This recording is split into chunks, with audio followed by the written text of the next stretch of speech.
So we're leaving Katiklan, no? So we stayed here in Centilios Travelers Inn, no? So very limited choice kasi 11 o'clock na, so you have to rest. So may mga hotels na iba, but the problem is ano to? Walang matino na parking. So this one is along the major road lang siya. Go na. Yung mapa, are we in this direction? Yes. Okay, check. Pag ano mo, tanggal mo. Wala akong tinanggal. This is the marker ata, no?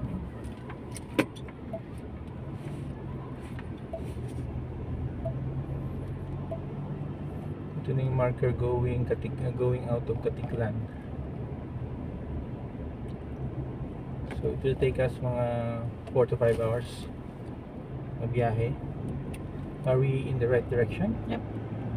Okay, so system lang namin is because to save on yung travel time, we have to check lang yung we haven't taken our breakfast so along the way, no? So mga ideal mga fast food, yung mga restaurant karinderya na safe or malinis, no?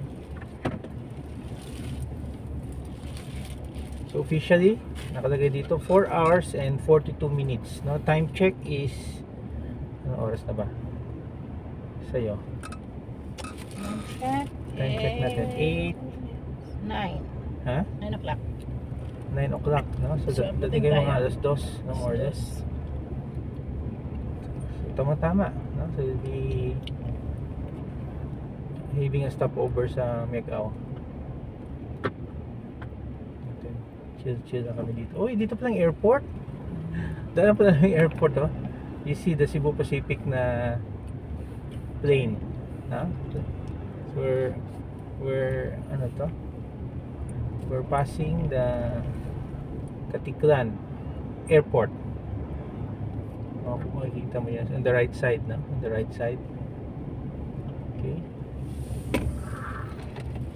So medyo ingat na dito kasi coastal siya and winding also. Ayan, coastal. Wow, nice. Ayan, no? Ayan yung airport, no? Cebu Pacific na aeroplano. Timingan natin naglanding on the right side corner. Then may tourist bus dito, no? So this one ata yung mga kung pagbaba mo ng airport, Katiklan Airport. you can take yung public transport here. Tatawid ka dito. Daming public transport, ang dami ng vans. They have yung tricycle, no? Then, okay, dahan-dahan tayo dito. Pagbaba mo ng airport, here, no? Okay, yan. On the left side nito, tapik pa natin yung pila, no, ng mga vans, tricycles, colored, no? Anong color nila dyan? Orange ba yan? Standard na parang tourist na tricycle nila. Okay. That's it. Eh, ba yan? Dapat